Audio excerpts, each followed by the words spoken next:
University, the voice of Reichman University. מה, את פריירית? נאה, ממש לא. Confessions of two reformed friars. Showing you the chutzpah needed to survive. With my Bini and Ariel Goldman. Hello and welcome back to the Confessions of Two Reformed Friars. You're here with Mai. And Ariel. Hi. How are you? I sound like a man going through puberty. It's okay, I'm like 2 days sick. Yup. The allergies. That's just how we're doing, guys. Listen, I don't know if I've mentioned this before, but I have really, really bad dust allergies. And this Onat Ma'avar, the season change, has been Ridiculous. No, I'm horrific. sorry. I'm correcting you. We did not have Onat Ma'avar. We've been every day experiencing different seasons. Yes. One day is like 30 degrees Celsius. One day is 21 degrees Celsius and raining. One day is Yeah. a sandstorm. No, that's not a change. I was about to say, so it's the sandstorms from the Sahara Desert. I don't know where they're coming from or from Greece. And I like get out of the house and I'm like, up-choo, up-choo, up-choo. And people are just like looking at me, what's wrong with her? This is so embarrassing. It's okay. We're at the end of it. Isn't now summer supposed to start? We skipped spring. There's no spring anymore. But now when you were outside, it was freezing. Yeah. It was cold. I walked here and I was freezing. And Yeah. I walked here with a jacket. I don't know when this is going to come out, but May 6th at 10 a.m. Was cold. was cold. I really don't like this weather, guy. We need to switch it back to summer. I feel like when the episode comes out, we're going to be sweating and being like, I need some AC water. I need to go back to New York. I I'm need- kidding. Absolutely No, not. it was freezing. Wasn't it still like 5 degrees when you were there? It was horrific. Wow. It was one of the coldest days that month. Wow. And that was the 24 hours I was there. So let's take it back to season 2. Wow. Guys, It's been a while. we finished season 2. When did we finish season 2? I think it was the beginning of February. No, it was right before I went to Miloim. It was the end of semester 1. Okay. So it was the end of January. Yeah. So end of Beginning January, of beginning of February. Yeah, okay. And the last episode was with Sid, Wow. which was a really great What a episode. queen. It was a great episode. And then we decided that because you're going to Miluim, that we were going to wrap it up. And then You know, war happened. war happened, yeah. I flew for a bit. I flew to Switzerland with my Tell us boyfriend. about that. Did I mention that I have a boyfriend on this thing? No, I don't know. but kind of he had a special... I had a special appearance? reason. Oh. He did. He was also Guys, a special appearance, guys. Guys, when people found out that Ron was my boyfriend, they were like, wait, you had him on your podcast? I was like, yes, I did. And we acted like, I didn't know him, nothing. One day I'm just going to pull through and be like, Yeah. yep, one of the guests was actually my Yeah. 6-month boyfriend, guys. Listen, if there's anything I've learned and something that I can recommend to the listeners, then yeah, I think that privacy is important. I think that our generation doesn't value privacy enough. And I felt like I couldn't understand what I wanted in this relationship. And in general, I think not just relationships, friendships, and work and things that you do, sometimes working quietly and working to yourself and understanding what you want alone is needed to understand if it's the right thing for you. Because when you have 1,000 opinions always screaming in your head, And pushing into your ears, and that's all Yeah. you hear, and that's all you focus. exactly. And I value opinions. It was very important for me that he meets you guys, like my friends, my family. And if there was something that was a red flag that would have come up, I would have listened. But at the beginning, what do I want? What is my want? So that was very important for me to have privately. And we're almost 6 months, so I think it's time. It's time. Well, to be I mean, public. you went on a trip together. We did. We're going to get into that in a second. Just get on to Switzerland. People are gonna think I'm crazy Why? because It was 6 months. I mean, everyone has their own timeline. But I flew when it was 3 months, and we bought the tickets after a month of being together. Don't forget that. Everyone has their own timeline. It's Mai. true. I will support you, and I It's love true. you I know with you your guys, relationship I because know. it is good for you. Some know. people that would be way too fast for them, and some people that would be like, no, after a week, I'm going on vacation I because he's know. paying for my ticket. Like, Nahan. everyone has a different It's spectrum true. of it. So. Yeah. I don't think you're crazy. Whoever wants to think Mai's crazy, that's a you thing. We're going to talk about Switzerland. We're going to talk about war. Yeah. Anything else in the last 5 months that you want to touch on? So I think the last 5 months we were still in season 2. So at the beginning of the year, I think we covered most of those things. But 4 months. I think I would love to talk about how crazy I felt during this war. Okay. I felt that I was the problem, that suddenly everybody's acting like everything is normal, going back to a normal lifestyle when nothing is normal. and how You're talking about, just before we get into the story, you're talking Yeah. about the transition period between like right when the war started and then we were in war for like a good month, 2 months. because this is already That's what you're talking about, the yeah, transition. Okay, so that this is like the 4th or 5th round with Iran, and most of the people that I've talked to, if they're people that are still in the army, if it's parents, if it's people like us, this was the hardest round by far. And not because it was the hardest round ammunition wise or more people, a lot of people sadly did pass away, but nothing different than what we had from the beginning with Iran. Okay? I think it's just making it normal, and it's crazy. אנחנו מותשים, we're tired. We're tired. Exhausted. Why is this normalized? Why am I sitting here with you? And in the back of my mind, I'm telling you, I promise that my brain is calculating when the next Chag is. So maybe the next time that Iran wants to attack is what. Yeah, exactly. Exactly. I had to delete Instagram. I'll be honest. I had to delete Instagram. That's why you're not answering me. Yeah, babe, I'm not ignoring you. I forgot to tell you. I told a couple people that usually send me stuff. I didn't tell you. I'm not ignoring you. The most important. You're right. But now you know. Thanks. But I need to get back Okay, on it because we need to anywho. post these reels. Anywho, hold on a second. Instagram is a very toxic place in times like that, in times like these, because of how much we see, and then we're נכון. just processed and if we're filtered into this place of normalcy. Yeah. That's how I feel about it, and I feel like we're very similar in that because we're so much on our phones and social with our friends and talking to our families that we're on our phones so often. We see this shit all Yeah. the time. Yeah. So it's like what you were saying before. You have to figure out what my wants. This is like even in war, you have to sit down and say what makes me calm. נכון. But I feel like this is where the question. Not crazy. Not crazy, but this is like something I do want us to talk about today. Maybe later we can also talk about it now. Ignorance is bliss. I think that's taken a whole new meaning for Israel during this time. On one hand, you hella want to be ignorant because if I don't see and I don't hear, then it's not happening to me. But at the end of the day, when me and you are sitting here recording, the North is still being hit. Miluimnikim are still going.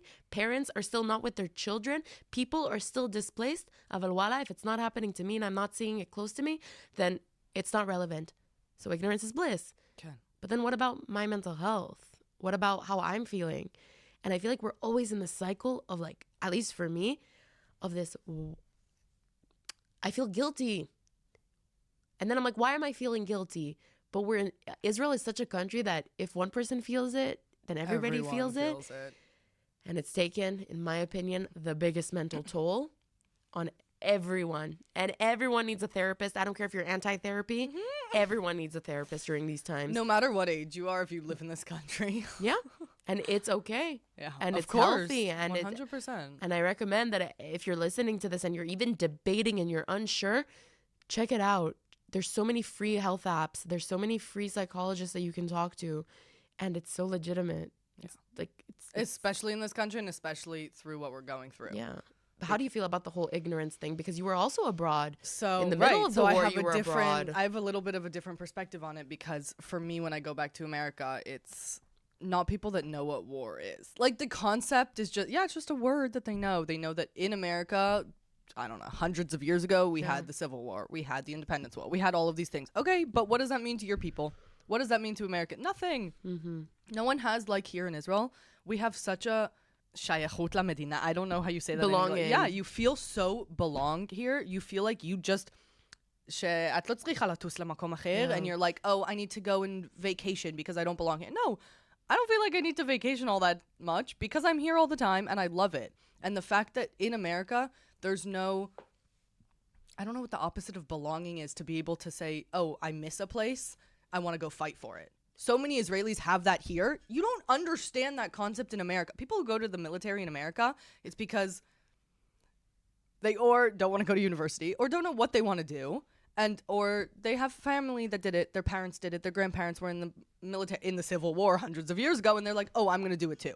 It's not a religious aspect. It's not a Zionistic, I want to do this for my country because everyone, exactly what you said, everyone feels the same as I do. And it's not just America. Of course. I'm telling of course. you. It's just because I was in America and that's the only other, like, I'm half American, half Israeli. So I feel that. I don't know how it is in Europe.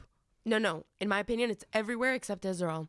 again, like we haven't lived in all the countries, but I can tell you about Thailand. And it's crazy you said that because it's something my mom used to always say when we were growing up. The fact that somebody passed away in Israel, okay, nothing to do with war, okay? So somebody drowned, and my parents in Thailand would already hear it through the friend of the friend of the friend. Lama, because there's a poster on someone's neighborhood and everyone knows about it, and then someone tells someone and the word gets out and everyone knows this person because he was your shoemaker in, I don't know, 1950. Like, and what made me realize that the most, and I'm sorry if this offends anybody, that's not what I mean or I'm trying to do, but on October 7th, it wasn't just Jews, right? The people on the kibbutzim that were working were from the Philippines, were Thai, were a lot of different things. No one cared. No one cared. We cared more about those ezrachim, about those civilians. Also, they lived here, you know, like they're Israeli in a sort of way, but at the end of the day, they're Thai citizens or they're people from the Philippines, or they're Filipino that Spanish came here. or whatever they were, yeah. Bro, people from Thailand that I knew didn't even know that Thai people were murdered here. And even if they did hear about it, the reaction was, oh, that's, yeah, it sucks. Like, sucks they were there. What do you mean? What? If I hear that somebody... They're living in this country. What do you mean sucks they were there? This is their life. If I hear that somebody who was Israeli blood. went to their big trip in South America and were murdered... I feel like I was betrayed personally for this person that I don't even know. And like Yehudia. And I don't know why it is. I don't think it's only because of war. I think war has made us even more susceptible to feeling like that. Okay. But there's something, and this is going to sound so Bible studies, but something in our genes in the past that has made us always be like, Nahon, Israel is the home. We're always called to this place. I'm not kidding. It just feels like a modern version of that. Yeah. That's what I feel. It was so incredible, and complete side note, but when I was in Thailand, I was in Koh Phangan and we got, one of my friends got a tattoo and it was at this place and we walked in. No Israelis. We didn't know who was staying there. No Jews. Nothing. We were staying at a hostel right next door and he was like, I'm getting a tattoo. Walked up and it was so spontaneous. He has a picture. And you're going to be shocked. I have the picture somewhere because we all took a selfie with him and I have to show it. An Israeli flag, his best friend, him, and then the best friend and him at the store. So it was like them in Israel and them in Thailand together. And it was the most incredible thing because we walked in, we're all speaking Hebrew. Ken, we're like a group of 5. Yeah. And he goes, Hebrew, I know you, my best friend. And he starts telling the story of how his best friend was here on October 7th and he never came back. And it's such a big story that just because there's I have goosebumps now. They're Thai. They're not Jewish. The guy was here and he was working on a kibbutz, Ken. Yeah. And we just happened to walk in. He felt the connection. He's not a Jew. He's not Israeli. Yeah. He's been to Israel once with his friend, and he felt the need to tell us this story. He felt an incredible kavod, honor, to do the tattoo on one of my friends because we're from Israel. It was just an incredible experience. Even if you're not Israeli, you've never been here before. Yeah. We have such a different, so to answer your question, we have such a different belonging here to Israel than Americans or anywhere else they do. I think wow, my English. It's okay. I told you my brain's off today as well. It increases completely all of the perspectives that Americans have of war, of when I was there, and I was there for 3 weeks almost on vacation during Passover and a little bit afterwards, and it's just not a concept to them. I'm wearing a Jewish star. Like, it doesn't matter what you're wearing. No one looks at you. No one cares. It's not you don't feel anything for the person next to you. Someone... God forbid someone falls in the middle of the street. Here in Israel, everyone runs to go and help them. Someone's going to just like pull up next to her in a car. Yeah. It's not any concept that they would understand there. And I guess it's in the rest of the world as well. Who was I talking? I was talking to you about this that you said about New York. Like if you're in New York and you're in Times Square and somebody falls, there's that herd effect that even though New York Square, what is it called? Times Square has thousands of people always running, right? There's always like in the movies, I don't know. Yes. From what I see, you know, on 27 dresses or whatever. Even at 3 a.m, guys. In the movies, if somebody falls, people will be in this herd effect of somebody else will help and another person will help. And here the mentality is like survival mode. Okay. So it's like nobody else will help. I have to come and help. And it's insane. Yeah, it really is incredible. How did you feel in Switzerland? Did you feel any sort of anti-Semitism? That was a little bit before, that was at the beginning of the war when you guys were there. Yeah. How was that whole experience for you? Tell us. So a little context about why I flew. So my boyfriend is Swiss and all his family lives in Switzerland. And they do come here to visit, but it was important for him to also see for me to see where he grew up. Because at the end of the day, he's not like me, that it's Israeli who grew up in Thailand. So I'm very excited to show him Thailand one day. But at the end of the day, it's not, I don't have a shayachut, like it's not You my don't have a language. belonging. It's not, yeah. And for him, as much as he loves Israel, and I consider him like, he has that Israeli touch and he's Jewish, at the end of the day, he's Swiss. He's Swiss like kol davar. He's generationally Swiss. So it's like cool to see where he grew up and what's happening and all that. So we flew. I met his family, like super, they met amazing people. I ended up getting stuck there. But there was a moment. In general, I didn't really feel the anti-Semitism, okay? Okay. But there was a moment, I think I texted you about this after it happened, but I got off the train. We got off the train in Basel, which is where he lives, and Basel is considered to be like a small town, Yachassit. Okay. I don't know what small is compared to Israel, but pretty small. I'm looking that up. Now I want to know. Continue. Yeah, I don't know. I know Zurich is huge, which is where part of his family lives. But we get off, and I just see, oh my God, again, I'm sorry if this offends anybody. I'm sorry if I No, have... die. This is our podcast. No, first of all, if you're listening to this, be aware that Be we will say, offended. yes, we will say shit that is not necessarily in line. But Go. I'll give you tachlis. It was a group of 30, 40 people. Okay. They were all above 60. They were all Okay. white. I'm saying this Switzerland. חד וחלק. Switzerland. Switzerland. But אתם מפגינים, you protest, okay? You are standing there, and we came home late. Don't tell me that they were fucking camping out. You're no camping Okay. out, because I guess that's not acceptable there like it is in Colombia, okay? But flags the size of lo yodat ma, like Palestinian flags that are huge, signs that say like save the babies. What are you talking about? You don't know what you're talking about. And you know what was playing in the background on a huge speaker in the middle of this place? Like sad music. What was that song? I think it's by Louis Capaldi. The Once I Was 7 years Oh my, old. my kitchen. Ma akesher achoti, that this song was playing there, I swear to God. And this man comes up to me in Ron, and he's with the flyer, and he wants me to like sign the petition, or like it was a flyer about either signing something or save Sign the petition or of what? save the kids. The blood. Save on kids. Okay, now Swiss are adishim. Kapara al Ron, I love him, but I don't know how you say adish. Adish, it doesn't react. You know, he's like, sababa, let them pass. Add the fact that I'm Israeli, I'm half Moroccan, and I'm anyways a very angry person.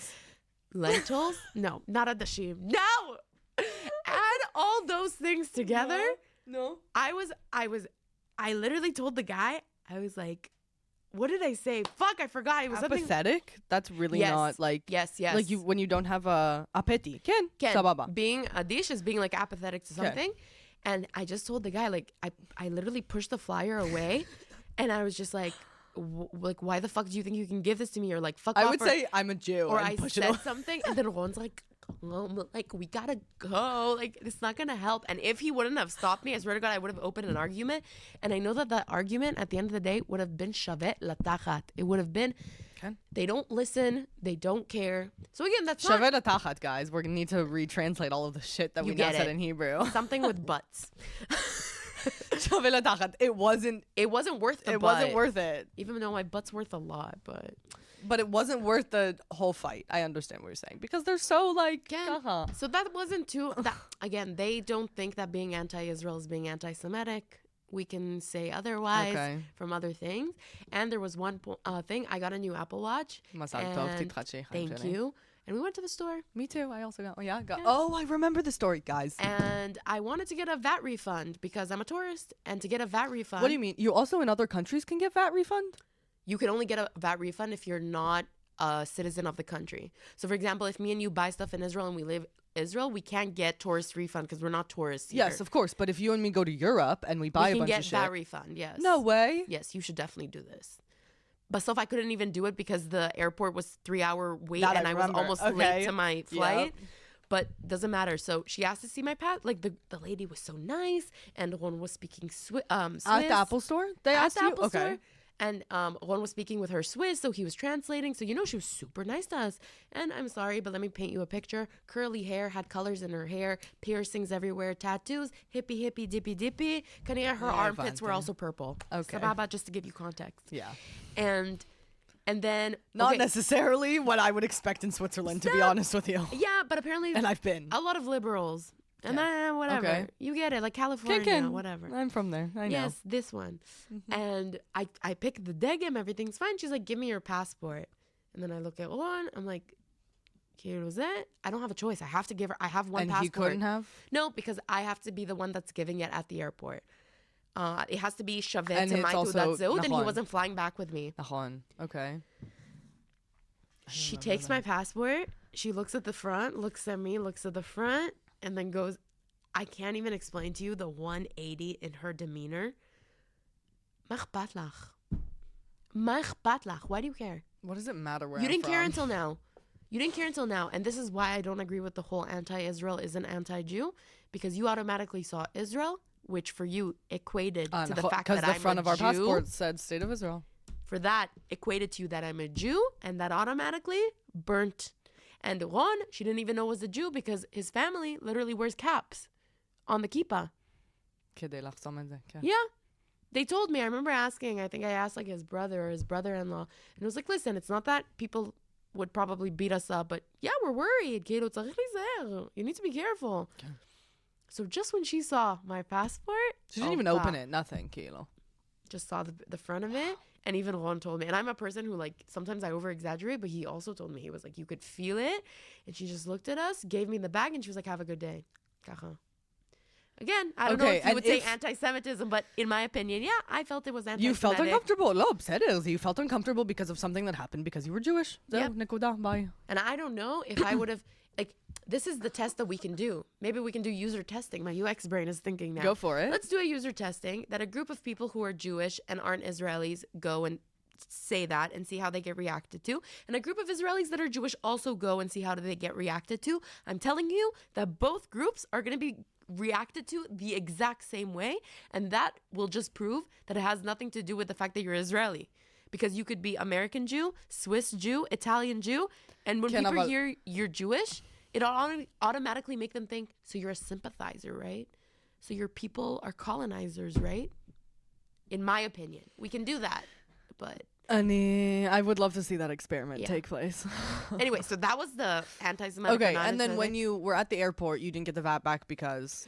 because it was insane. El Al was just doing rescue flights. I got the rescue flight, Nahon. and just standing at the Dalpak, like at the place, Counter, took an yeah. hour and a half. Just to check your bag? Just to check the bag. And we came yachasit early. We came like even a bit earlier than 3 hours. You're supposed to be there 3 hours before. Nahon.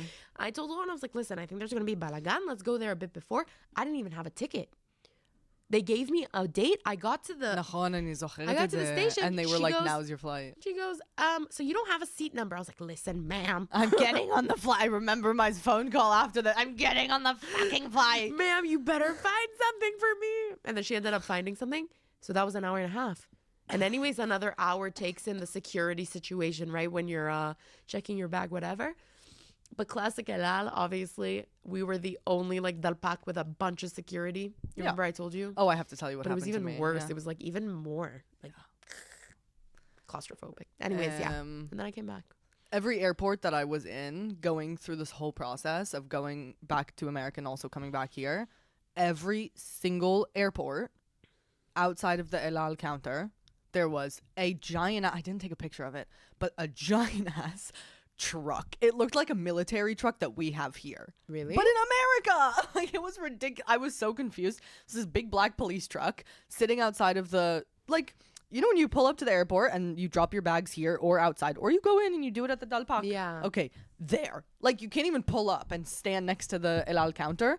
Just full-on truck, black truck, 4 police guys standing right outside. We're just so cool, guys. We need full-on protection. So important. VIP. This is what happens when you're such an important person. And then 4 guys with like AK, whatever they have in America, standing next to the Dalpak. מה קרה פה? I don't know. מה קרה? crazy. ואז אתה בודק לי את התיקים. I got a little ticket on my way here that they went through all of my suitcases. Wow. The whatever it is, USA, FD, Yeah. whatever. Again, it's thank called. God that we do have those like things, but 100%. That's So- how we don't have more s- terrorists coming into the country. But so someone come and tell me that we're wrong for saying that we need to defend ourselves. Yeah.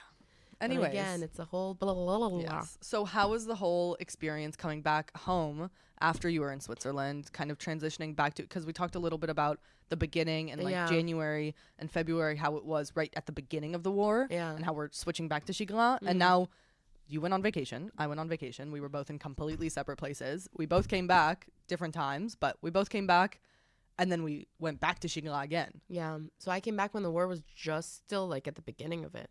I think a week after I came back, you don't know what to do with yourself.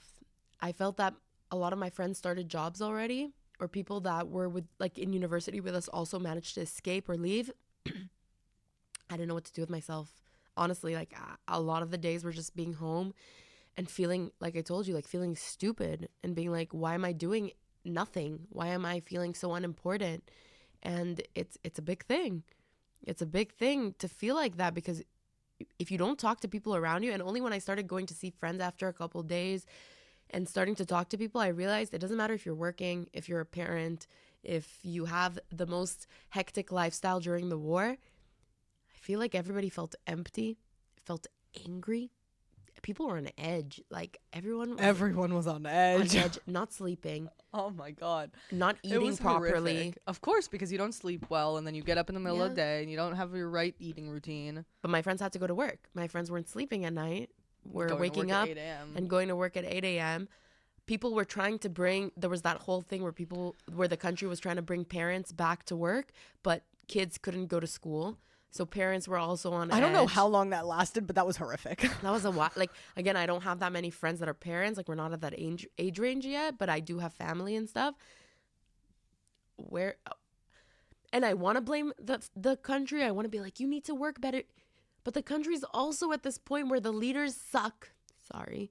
The leaders suck, and it's built so rotten from the ground up that you have nowhere to even like put the blame anymore.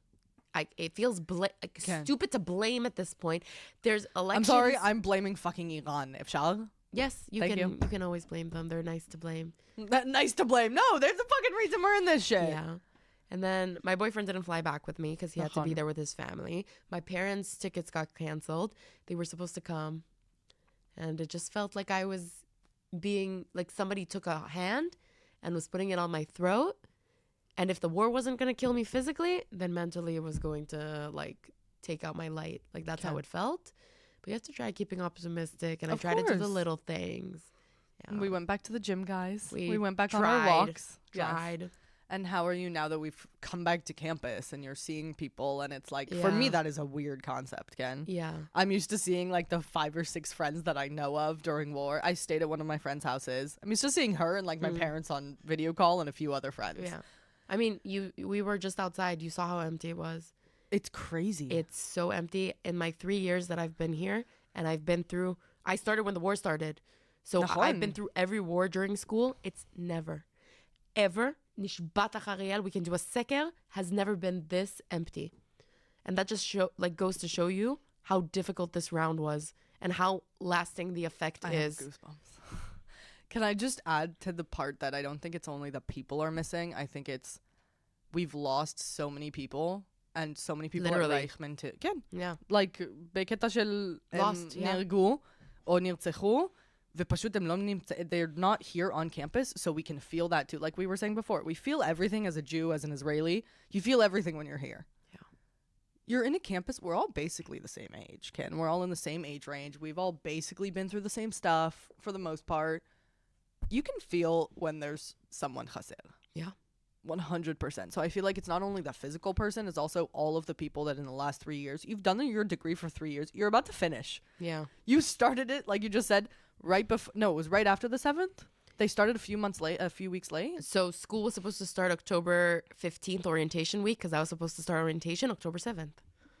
Okay. And when did you Happened. actually start? It was like November. Yeah, around end November, they made us come for those evening classes. It was Nachon. I yeah. wasn't here. I was You in weren't Miloim, here, but yes, I basically know what we you're had to talking study from 4 p.m. till like 9 p.m. for American times for people who would be on Zoom from America. Do you think anybody actually got on the Zooms? about. Fuck that. Anyone get on the Exactly. Zooms now? So we were here till like 9, 10 for no reason. And I'll be honest, this semester, I also feel like the professors don't give a fuck. That's what I was gonna. And again, I'm not blaming them. I'm not coming in a blaming way. Because they're also parents. They're people. תקשיבי, הם אנשים גם. But I feel like they don't want to teach us. I feel like a lot of classes have been canceled or they've been moved to Zoom. And I don't blame them. We're trying to live a normal reality and a reality that is still not normal.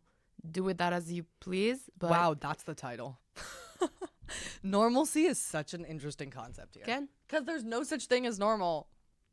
normal has been warped. It depends what you magdira as normal. Yep. Right? Like the whole thing about, oh, you know how like being such a weirdo, these days being weird is actually nice, but oh, you're so weird. Okay, but weird will only, Kilo, you can only see weird if you know what normal is.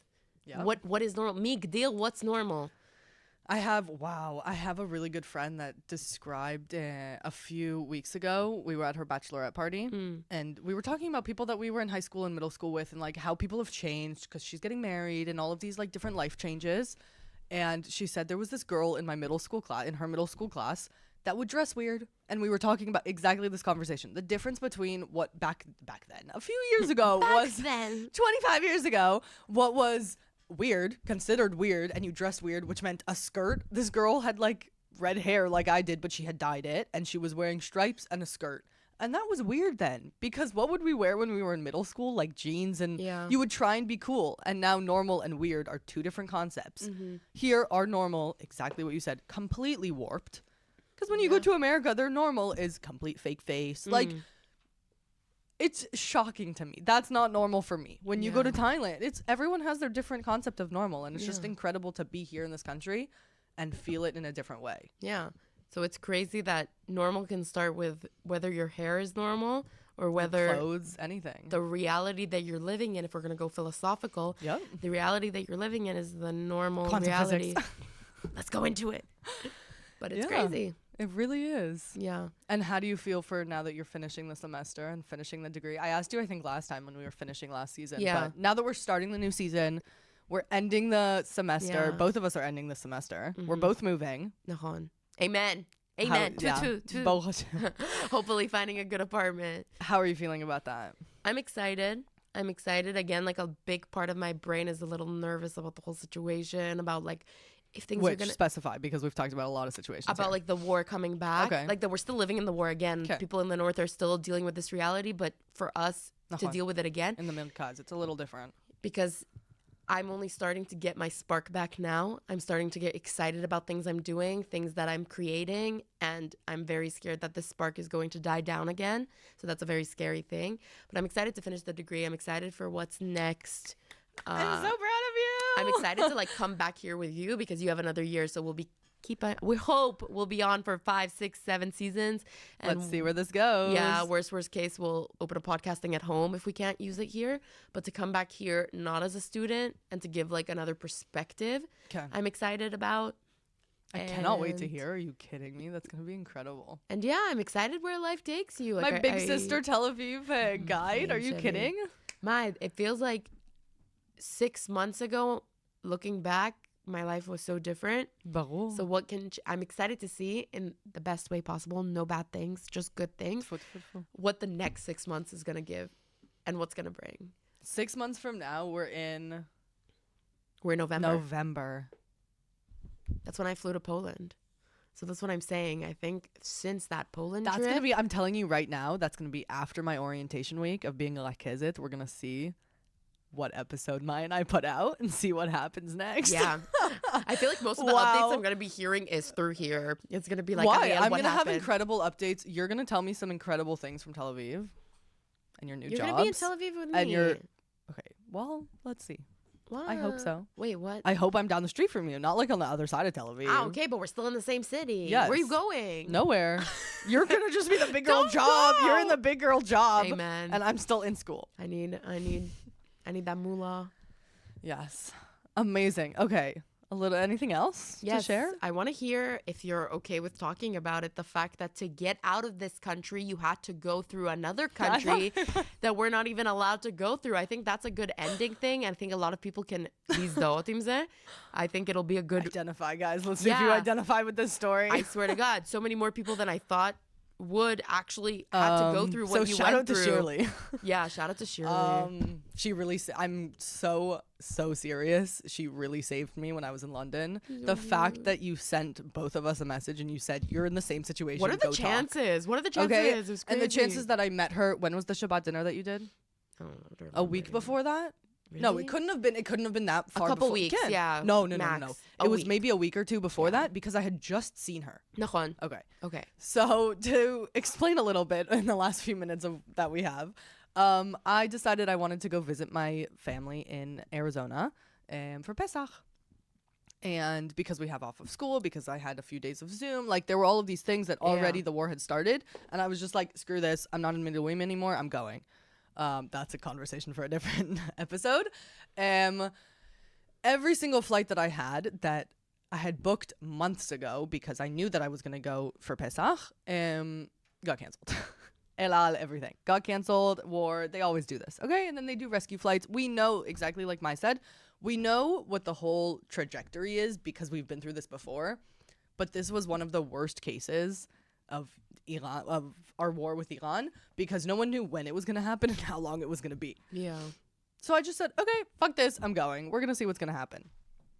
Every single time I would book a flight with El Al, a rescue flight, whatever it was, it would get canceled the next day, the next week. On my birthday, I had a flight that was supposed to be for the next week, and I was going to surprise my family to go. And it was directly from Tel Aviv to LAX, and then all I had to do was take a flight that's an hour from LAX to Phoenix. On my birthday, right after we had gone out, it got canceled. And I was like, screw this. I'm not going. I don't want to do this shit anymore. I'm American. I should be getting the fuck out of here.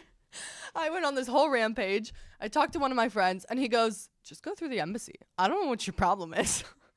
Contacted the embassy, contacted the consulate, because here that I have dual citizenship, like I can go both places because I have 2 passports, which is incredible. It really fucking saved me. I heard that gulp. That was a good gulp. Yeah. It helped. It really fucking it's something saved I me. really need to work on, and I want to find a way to get another passport, but that's a different problem. We can get married. I'm kidding. you Basically, kidding? if you go to Europe, what happens, Bezrat Hashem, if you guys get married, do you get a Swiss passport or you get a Nope. European one? It doesn't Pretty work useless. like that. Okay. That's how much you know I love you, on that it's pretty useless that if we get married, I could have gone on American instead. I contacted the consulate, I contacted the embassy, and I said, hi guys, I need to get the fuck out of here, and as soon as possible, because I want to go for a Passover vacation.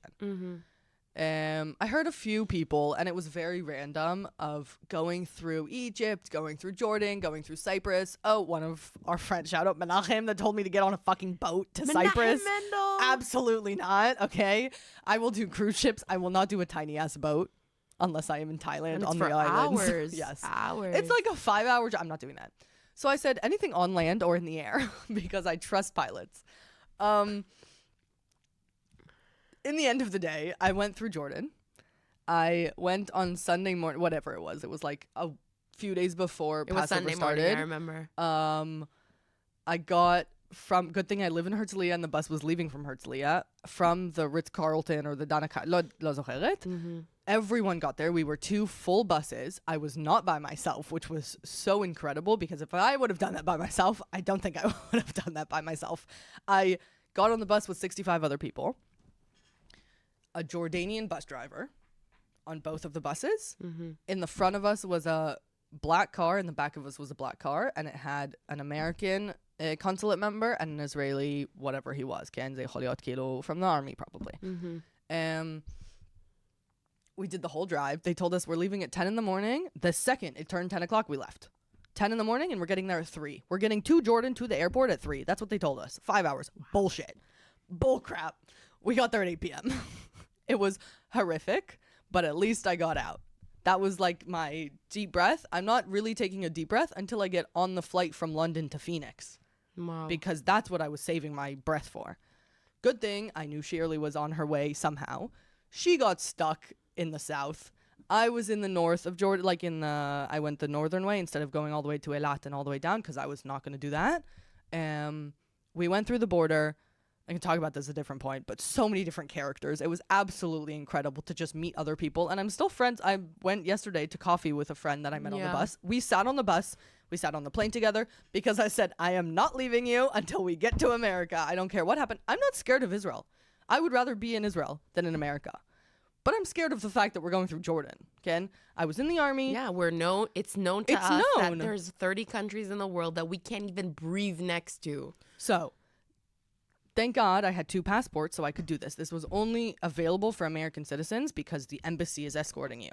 They had this whole siddur with the airport, with the hotel, with all of these different things. So we stayed in a hotel for the night. Craziest experience of my life. I still don't understand how I did that. Crazy. And then the next morning, they took us at 6:30 in the morning. Everyone, literally 6:30 on the dot, we left because they didn't want us to be traggling behind any American. Oh shit, there's American Israeli over there. No, like the Jordanians were watching us and were like, you need to get on time because if you don't get on time, then this deal's never happening again. It's like this whole thing that America and Jordan has configured together. We got on the bus at 6:30 in the morning, straight to the airport. Smart Ariel didn't know that she needed a visa for England. I remember that. Yeah. Oh my God. So now I have a permanent visa to England because I paid extra because I didn't know I needed a temporary. If we ever want to do a little fun trip to the Big Ben or whatever. The temporary visa. So I was waiting in the airport, and half an hour before my flight boarded, I got on the flight, thank God, to Phoenix, and I did that. And on the way back, I came straight through Israel. I did not want to go through Jordan again. I talked to so many people that were on the bus with me. I said, I'm not doing this.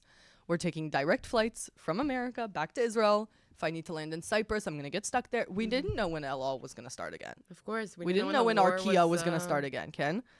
So that was my escape out of Israel story. It was really funny. We were all making jokes. Shirley and I talked that evening that we both stayed in England about how it's right before Pesach. You know the story of Pesach?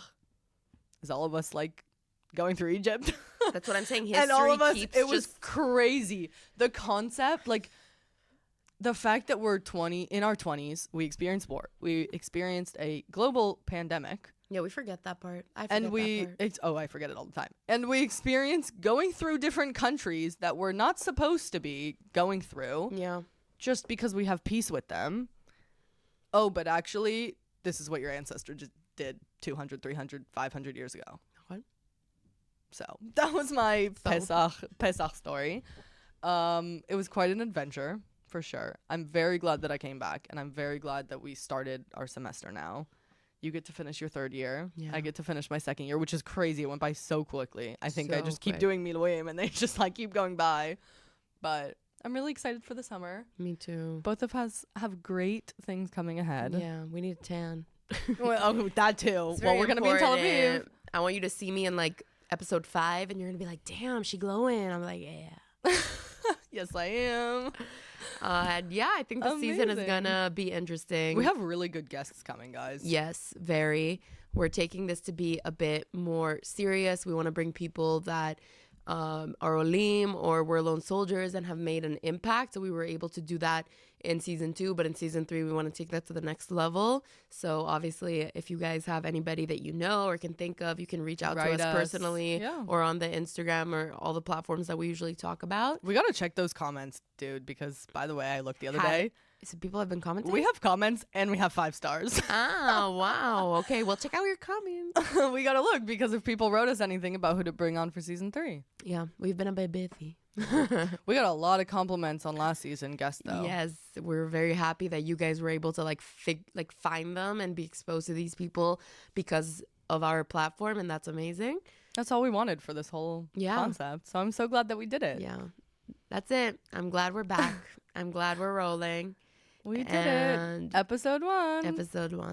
And that's it. So we'll be glad to see you. We'll be glad to hear you guys. I can't. No, they're hearing us. We'll be glad when you hear us. There guys. You go. That's what I meant. And that's it. So in the meantime, just don't forget, don't be a friar. Bye. Bye. מה, את פריירית? נאה, ממש לא. Confessions of 2 Reformed Friars. Showing you the chutzpah needed to survive with my Bini and Ariel Goldman.